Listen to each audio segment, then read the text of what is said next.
안녕하세요. 책 읽어주는 남자 채널 북스입니다. 오늘 소개해드릴 책은 한여름밤의 꿈이라는 제목의 희곡이고요. 저자는 그 유명한 윌리엄 셰익스피어입니다. 사랑이라는 감정은 어떤 화학적인 반응에 비유되기도 합니다. 한없는 뜨거움으로 불타오르다가도 언제 그랬냐는 듯이 차갑게 식어버리기도 하고, 또 한 사람을 향해서 타오르던 불같은 마음이 금방 다른 사람에게로 옮아가기도 합니다. 이런 뜨거운 사람의 감정이 서로에게 향하면 불같은 사랑을 나누는 연인이 되겠지만, 만약 엇갈리기라도 한다면 사랑을 받지 못하는 사람은 큰 괴로움에 빠지게 됩니다. 이런 사랑의 엇갈림을 잘 표현한 것이 신화 속에 나오는 큐피드의 화살입니다. 큐피드가 쏘는 금 화살을 맞으면 사랑에 빠지게 되고, 납으로 된 납 화살을 맞으면 사랑이 식게 됩니다. 이 작품 한여름 밤의 꿈은 이런 사랑 이야기를 다룬 셰익스피어의 희곡입니다. 아마도 문학이라는 장르를 이야기할 때 윌리엄 셰익스피어를 빼놓고 이야기하기는 쉽지 않을 것 같습니다. 문학이라는 장르에 꼭 국한하지 않더라도 셰익스피어를 모르기는 쉽지 않은 일입니다. 그가 남긴 여러 작품 중에서 특히 사람들에게 사랑받는 작품을 4대 비극과 5대 희극으로 분류를 하고는 하는데, 이 작품 한여름 밤의 꿈은 5대 희극에 포함되는 작품입니다. 그 셰익스피어의 5대 희극은 이 한여름 밤의 꿈 외에 베니스의 상인, 말갈량이 길들이기, 뜻대로 하세요, 시비야 이렇게 포함이 됩니다. 요 5작품을 모아서 5대 희극으로 분류를 합니다.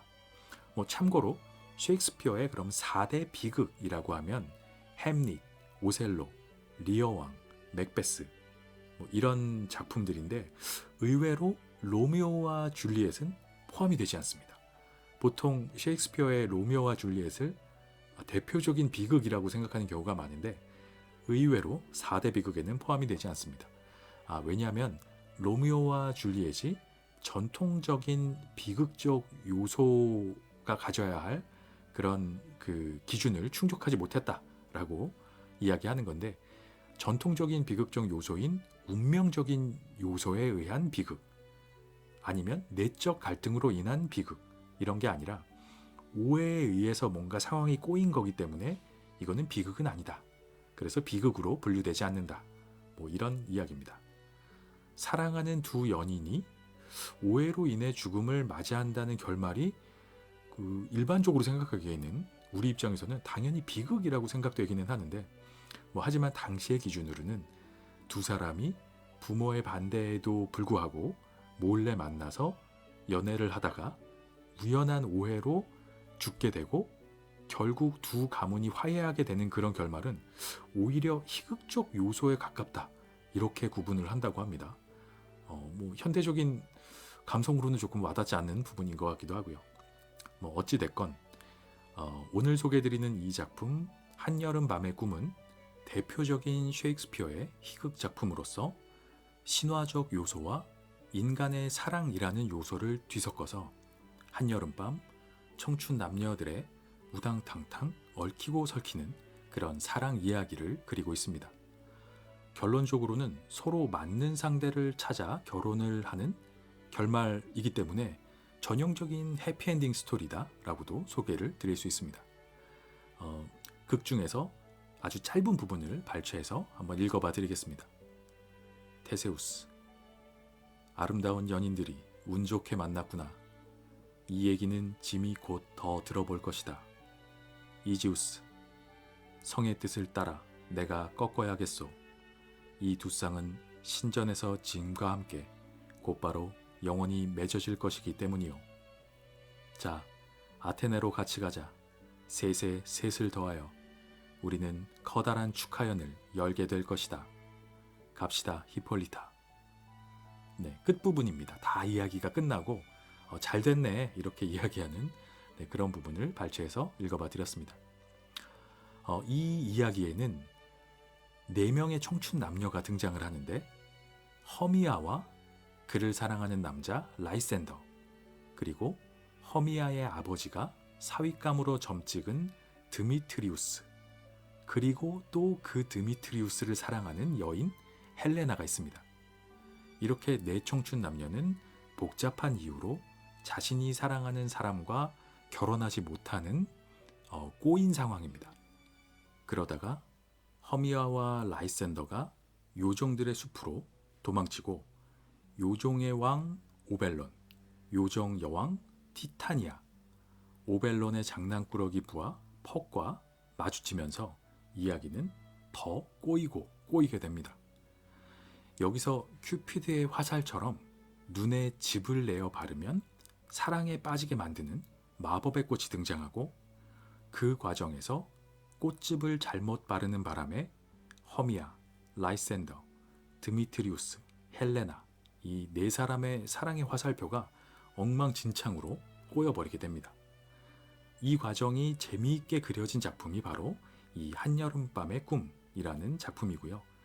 꽃즙의 마법에서 다시 눈을 뜬 사람들이 오벨론의 숲에서 있었던 일들을 마치 한여름밤 요란한 꿈을 꾼 것처럼 기억하는 그런 이야기입니다. 본문 중에서 이런 부분을 아주 짧게 발췌해서 읽어봐 드리겠습니다.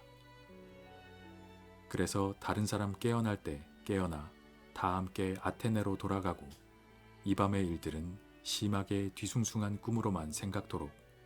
하지만 요정의 여왕을 먼저 풀어줘야지. 그녀의 눈꺼풀에 꽃즙을 짜 넣는다. 늘 있던 사람으로 돌아가고 늘 보던 눈으로 보아라. 디아나 꽃눈에 큐피드꽃 물리칠 효능과 영험이 있으니까. 네, 이런 부분이 있습니다. 꽃즙을 눈에 바르면 이제 막 큐피드의 화살처럼 여러 가지 상황들이 바뀌는 이제 그런 부분을 묘사했는데, 결론적으로는 이렇게 해피엔딩을 맞은 젊은 2 커플은 아테네의 공작 테세우스와 아마존의 여왕 히폴리타의 성대한 결혼식에서 함께 결혼식을 올리게 됩니다. 그리고 이 모든 혼돈의 원인 제공자인 요정의 왕 오벨론과 여왕 티타니아 커플도 결혼식에 참가하게 됩니다. 그렇게 이야기는 모든 커플이 화합하는 축제의 해피엔딩으로 끝이 납니다. 이 결혼식을 위해서 아테네의 평범한 시민들인 바텀과 친구들이 짧은 연극을 준비하는데, 피라무스와 티스베의 가장 구슬픈 코미디, 그리고 가장 비참한 죽음이라는 막간극입니다. 중간에 잠깐 하는 그런 공연인데, 재미있는 것은 이 파라무스와 티스베의 이야기가 셰익스피어 자신이 쓴 또 다른 희곡 로미오와 줄리엣과 거의 유사하다는 점입니다. 티스베가 사자를 보고 놀라서 외투를 떨어뜨리고 도망간 사이에 그 사자가 피 묻은 입으로 그 외투를 씹어놓고, 뒤이어서 도착한 피라무스가 그 피 묻은 외투를 보고 티스베의 외투를 보고 티스베가 사자한테 죽었구나 이렇게 생각하고 칼로 자결을 한다, 이런 내용입니다. 그리고 그 뒤에 돌아온 티스베가 죽은 피라무스를 보고 자신도 자결을 한다, 이런 이야기입니다. 자신의 희곡에 또 다른 자신의 희곡을 액자식으로 끼워 넣은 그런 구성이 아주 재미있습니다. 본문 중에서 요 티스베와 요 이야기를 좀 들려봐 드리면 이렇습니다. 티스베, 니나노 옛 왕릉이 여기구나. 님은 어디? 사자, 어흥. 사자가 으르렁거리고 티스베는 외투를 떨어뜨리고 도망간다. 드미트리우스, 잘 울었다 사자야. 테세우스, 잘 뛰었다 티스베. 테세우스, 잘 씹었다 사자야. 드미트리우스, 그런 다음 피라무스가 나왔고. 네, 이런 부분입니다. 이 연극을 보면서 한여름밤의 꿈에 등장하는 등장인물들이 이제 관객으로서 막 중간에 이렇게 끼어들어서 이야기를 하는 그런 부분입니다. 이렇게 막간극을 막 보면서 궁시렁거리는 관객들의 반응까지 함께 넣어놓은 것도 참 재미있는 부분입니다. 여러 가지로 재치가 넘치는 희곡이다라는 생각이 들고요. 일반적으로는 셰익스피어의 4대 비극이 대중적으로 훨씬 더 유명하기는 하지만 셰익스피어의 희곡은 조금 더 가볍고 좀 친근하게 시작해 보기에는 좋은 작품이라고 생각이 됩니다. 한번 꼭 읽어보시기를 추천드리는 아주 세계적으로 유명한 고전 명작입니다. 한여름밤의 꿈, 윌리엄 셰익스피어. 1막 1장. 테세우스, 히폴리타, 필로스트레이트, 그 밖의 사람들과 함께 등장. 테세우스. 자, 아름다운 히폴리타, 이제 우리 혼인날이 빨리 다가오는구려. 행복한 나흘 뒤면 새 달이 뜬다오. 근데 저 낡은 달은 얼마나 느리게 기우는지. 계모나 과부가 젊은이의 재산을 오랫동안 축내듯이 내 욕망을 질질 끌어 풀죽게 만든다오. 히폴리타. 나흘 낮은 재빠르게 밤 속으로 젖어들고 나흘 밤은 재빠르게 꿈결처럼 지나가요. 그러면 새 달은 하늘에서 새롭게 당겨진 은빛 나는 활처럼 우리의 혼례식을 내려다 볼 거예요. 테세우스. 필로스트레이트는 나가서 아테네 청년들을 영웅으로 몰고 가라. 활발하고 민첩한 웃음의 기운을 일깨우고 울적한 마음은 장례식에 보내라. 창백한 그 녀석은 축하형과 맞지 않아. 필로스트레이트 퇴장. 히폴리타, 나는 칼로 그대에게 구애했고 상처를 입히면서 사랑을 얻었소. 하지만 결혼은 분위기를 달리하여 축하형과 경축행렬, 술잔치로 할 것이오. 이지우스와 그의 딸 허미야, 라이센더, 드미트리우스 등장.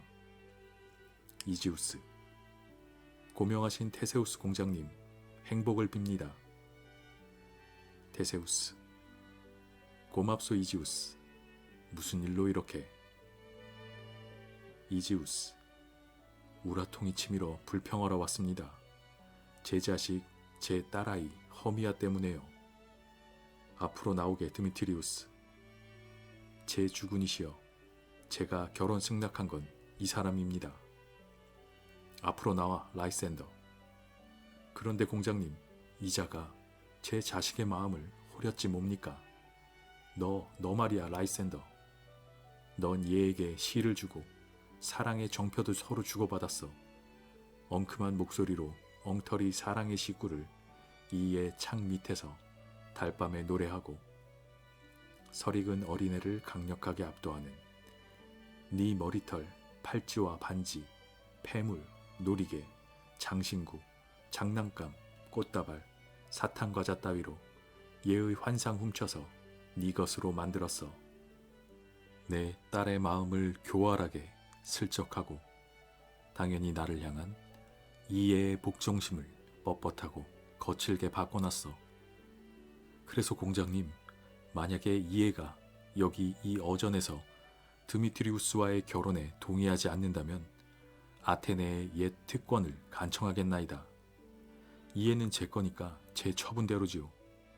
즉, 이 남자를 택하거나 그렇지 않으면 본인의 죽음인데 그럴 경우 우리 법은 바로 그 집행을 규정하고 있습니다. 테세우스. 허미야는 어쩔 테냐? 내 말을 잘 들어봐. 너에게 아버지는 신 같아야 한단다. 아름다운 네 모습을 만들어낸 분이지. 그러므로 그에게 넌 밀랍인형 같은 건데 본인이 빚었으니 본인의 권능에 따라 그 형태로 두거나 없앨 수도 있단다. 드미트리우스는 훌륭한 신사야. 허미야. 라이센더도 그래요. 테세우스. 사람은 그렇다만 이번 일엔 네 아버지 승낙이 없으니 다른 쪽이 더 낫다는 생각을 해야겠지. 허미야. 아버님이 제 눈으로 보셨으면 좋겠어요. 테세우스. 그보단 네 눈이 그의 판단력으로 봐야겠지. 허미야. 소녀 진정 전하께 용서를 간청하옵나이다. 무슨 힘 때문에 제가 용감해졌는지, 또한 여기 어전에서 항변을 하는 것이 제 겸양에 적절한 것인지는 모릅니다. 하오나 전하께서 제게 알려주십시오. 제가 만일 드미트리우스와의 결혼을 거절할 경우에 최악의 사태가 무엇인지. 테세우스. 법에 따라 죽임을 당하거나 아니면 남성과의 교제를 영원히 포기하는 것이다. 그러니까 허미아야, 네 욕망을 살펴보고 네 젊음을 이해하고 혈기를 잘 따져봐. 아버지의 선택에 따르지 않을 경우 수녀의 제복을 견딜 수 있는지, 어두운 수도원에 영원히 갇힌 채 쌀쌀맞은 달에게 가냘픈 찬송가를 부르며 불모의 여자로 한평생을 살아갈 수 있는지. 그렇게 혈기를 잘 다스려 처녀로서 인생순례 가는 이는 3번 축복받은 거다. 하지만 집을 남긴 장미가 속세의 행복을 더 크니라. 미혼의 가지 끝에 시들면서 독신의 축복 속에 살다 죽는 것보다는. 허미야, 전하, 저의 처녀 특권을 내놓기 이전에 저는 그리 살다가 그리 죽을 것입니다. 제 영혼은 이 남편의 반갑지 않은 멍에에 지배권을 주는데 동의하지 않습니다. 테세우스. 시간을 좀 가져라. 그런 다음 3달이 뜰 즈음 내 애인과 나 사이에 100년 해로 기약이 맺어지게 되는 날, 그날이 왔을 때 네 아버지의 의사에 불복종한 대가로 죽음을 맞이할 준비를 하든지, 아니면 드미트리우스가 원할 테니 결혼을 하든지, 아니면 처녀 여신 디아나의 재단에 영원한 금욕과 독신을 맹세해라. 드미트리우스. 마음 풀어 허미야. 그리고 라이센더, 무효인 네 자격을 분명한 내 권리에 넘겨줘. 라이센더. 드미트리우스, 넌 그녀의 부친 사랑을 가졌잖아. 허미야 사랑은 내게 주고 그 부친과 결혼해. 이지우스. 경멸에 찬 라이센더. 맞아, 난 그를 사랑해. 그래서 내 사랑은 내 것을 그에게 줄 거야. 얘는 내 거니까 얘에 대한 내 모든 권리를 드미트리우스에게 부여한다, 그 말이야. 라이센더. 어르신, 저도 그와 똑같이 감은 좋고 가진 것도 같은 데다 제 사랑은 더욱 크고 재산 또한 어느 모로 보거나 그보다 더 우위는 아니라도 동급으로 양호하며 이 모든 자랑보다 더 나은 것으로서 아름다운 허미아의 사랑을 받습니다. 그런데 제가 왜 제 권리를 행사하지 못하죠? 드미트리우스는 맞대놓고 단언컨대 네다르 어른의 딸 헬레나의 사랑을 구했고 그 영혼을 얻었는데 착한 처녀 혹했어요. 열렬하게 혹했어요. 맹신하며 혹했어요. 변덕으로 얼룩진 이 친구에게요. 테세우스. 고백컨대 나 또한 그만큼은 들었고 드미트리우스와 그 얘기를 해볼까 생각했지. 그런데 내 일에 너무 깊이 파묻혀 그걸 잊어버렸어. 하지만 드미트리우스, 그리고 이지우스, 나와 함께 갑시다. 둘에게 사적으로 교육할 게 있으니까. 그리고 허미아는 마음을 굳게 먹고 네 예정을 네 아버지 의사에 맞추도록 하여라. 안 그러면 아테네의 법에 따라 네 몸은, 이것은 짐이 절대 경감할 수 없기에 죽음 또는 독신의 서약에 맡겨질 것이다. 갑시다. 히폴리타, 심기가 불편하오? 드미트리우스와 이지우스, 갑시다. 우리 둘의 혼인에 대하여 이런저런 일도 좀 시키고 두 사람과 밀접하게 관련된 사안으로 의논도 해야겠소. 이지우스. 충심으로 전하를 시중들겠나이다. 라이센더와 허미아만 남고 함께 퇴장. 라이센더. 괜찮아? 자기 뺨이 왜 이렇게 창백해? 장밋빛은 어쩐 일로 그리 빨리 없어졌어? 허미야. 빗물이 부족한 건가 봐. 그런 건 쉽사리 내 눈의 태풍으로 채워줄 수 있는데. 라이센더. 아, 지금까지 내가 읽은 그 어떤 것에도, 이야기나 역사로 들었던 그 어디에서도 참사랑의 길은 결코 순탄한 적 없었으니 때로는 두 사람의 혈통이 달랐거나. 허미야. 오, 회방이다. 낮은 남자 노예되긴 너무 높아. 라이센더. 아니면 나이에 잘못 결합되었거나. 허미야. 오, 심술이다. 애송이와 약혼하긴 너무 위야. 라이센더. 그것도 아니면 친구들의 선택에 달렸거나. 허미야. 오, 지옥이다. 다른 사람 눈으로 사랑을 택하다니. 라이센더. 아니면 선택하는 마음은 일치해도 전쟁이나 죽음 또는 질병이 사랑을 공격하여 그것을 한순간의 소리처럼 더덥게, 그늘처럼 빠르게, 꿈처럼 짤막하게, 아니면 쾅 하고 터지며 하늘과 땅 양쪽을 밝힌 뒤 누군가 저것 봐라 말하기도 이전에 어둠의 아가리가 꿀꺽 삼켜버리는 칠흑 밤의 번개처럼 짧아지게 만들어. 빛나는 것들은 이처럼 너무 빨리 소멸해